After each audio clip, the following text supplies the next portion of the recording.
Hai guys, Zona Rebahan balik lagi nih. Kali ini aku akan menceritakan kelanjutan film animasi Minion yang berjudul Despicable Me 3. Di film ini, Gru dipertemukan dengan kembarannya dan membasmi kejahatan bersama-sama. Oh ya, jangan lupa like, komen, dan subscribe ya. Yang udah pada penasaran, hayu langsung aja ke alur ceritanya.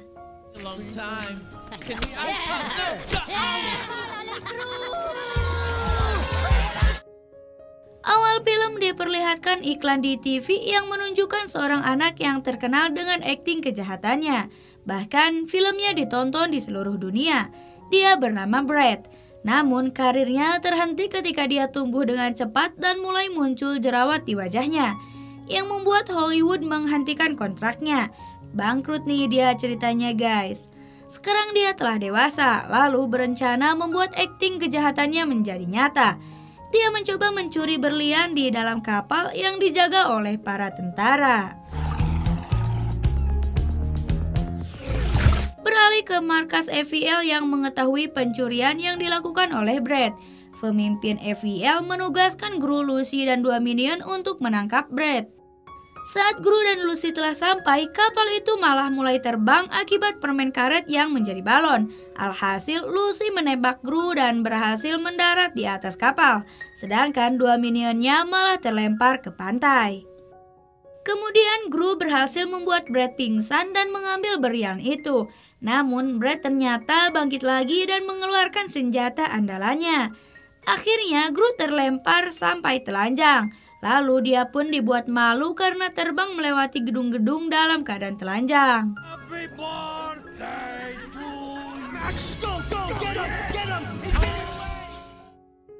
Kemudian Gru dan Lucy mendatangi markas FEL dan di sana pemimpinnya menjelaskan bahwa dia akan pensiun dan digantikan dengan pemimpin yang baru dari pusat, yaitu Valerie Da Vinci. Namun Nyonya Valerie malah memecat Gru karena telah membuat penjahat bernama Brad lolos.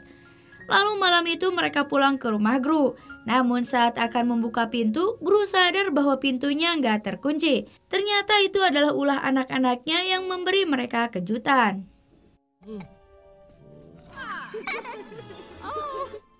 Well, you never got to go on a honeymoon, so... The soup of the day, Madame and Monsieur. Di sana, mereka berdua menjelaskan bahwa mereka baru saja diberhentikan dari pekerjaannya. Namun, mereka juga berkata bahwa akan mencari pekerjaan baru yang lebih baik. Lalu Gru mendapat telepon dari Minion Mel. Di sana, para Minion lagi demo karena merindukan pekerjaan jahatnya. Berhubung Gru menolak, jadi para minion marah lalu mengundurkan diri dan meninggalkan Gru. Berbarengan dengan itu, 2 minion yang gak tahu apa-apa datang dan dinaikkan jabatannya.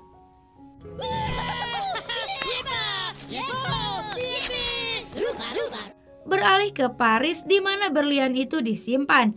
Datang seorang ahli berlian terkemuka yang katanya diperintahkan polisi untuk memeriksa berlian. Namun ternyata itu hanyalah bualannya saja. Dia ternyata Brad yang sedang menyamar. Kemudian para penjaga dibius olehnya dan kabur mencuri lagi berlian itu. Beralih ke Gru yang sedang merenung lalu dihampiri Lucy. Gru merasa bahwa dia telah gagal. Katanya sudah beberapa kali ia hampir menangkap Brad, tapi gagal terus dan sekarang ia sudah tak punya kesempatan lagi. Lucy sebagai istri mencoba menyemangati Gru yang sedang terpuruk. Lalu terlihat ada seorang lelaki tua yang menanyakan alamat rumah Gru pada minion. Namun para minion tak mau memberitahu dan malah membuang kertas yang berisi alamat tersebut. Pagi harinya Gru melihat sebuah berita bahwa Brad berhasil mencuri lagi berlian itu. Namun ia lebih dikejutkan lagi sama Agnes yang sedang menjual mainannya demi membantu Gru yang sedang menganggur. Lalu ada pria tua yang bertanya padanya, namun ia malah diusir sadis. Tak lama kemudian pria itu datang lagi dan memberitahu Gru bahwa kembarannya yang bernama Drew meminta pertolongan padanya. Lagi-lagi ia dibuat kaget dengan berita itu. How do you explain this?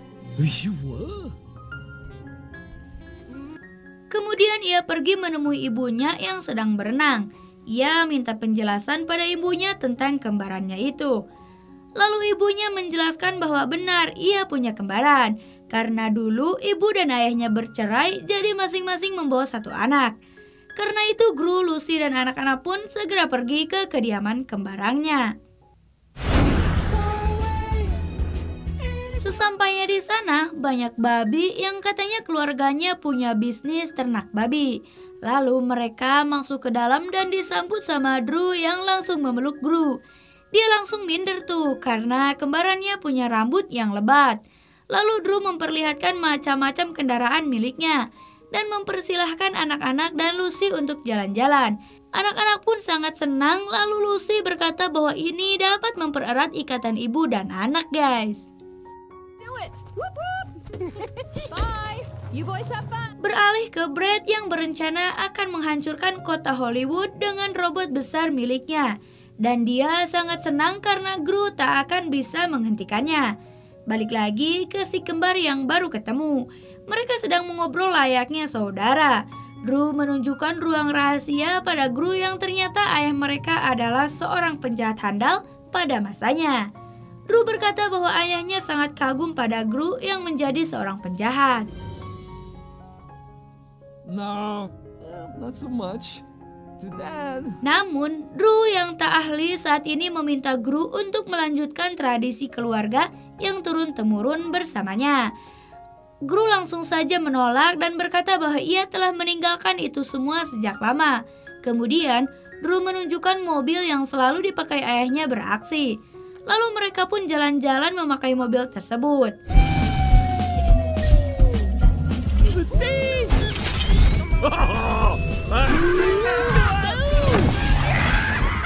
Beralih ke Lucy dan anak-anak, mereka sedang berada di festival tahunan. Lalu terlihat ada banyak anak lelaki yang memegang sepotong keju, lalu anak perempuan mengambilnya. Wait a minute. No. Go. Tetapi ada satu anak yang belum mendapatkan pasangan untuk memakan kejunya. Lalu Lucy menyuruh Margo untuk memakan keju anak itu. Dengan terpaksa Margo memakan kejunya. Saat Lucy melihat ke bawah, Edith dan Agnes sudah tak ada di sampingnya. Sementara yang dicari sedang mengobrol di sebuah bar yang mempunyai tanduk unicorn. Tak lama setelah itu, Lucy mendengar teriakan Agnes yang menyangka bahwa anaknya dalam bahaya. Lucy langsung menghajar orang-orang di dalam bar itu lalu membawa anak-anaknya keluar. Me. Hey, two lollipops. Sedangkan si kembar lagi dikejar-kejar polisi karena sebelumnya Drew mencuri sebuah permen. Beruntung berkat mobil kerennya, mereka bisa lolos dari polisi tersebut. Dan terlihat para minion pada kelelahan dan kelaparan. Lalu mereka melihat orang yang membawa pizza. Tapi penjaga berteriak bahwa mereka adalah penyusup. Mereka dikejar-kejar lalu berhasil masuk ke sebuah studio dan harus bernyanyi. Pizza la lasagna. Caco capilla caca pizza bella la masala papa mama lo. Caco capilla caca pizza bella la masala papa. Tadi sangka juri dan penontonnya suka sama lagu para minion. Namun polisi telah mengepung dan menangkap mereka.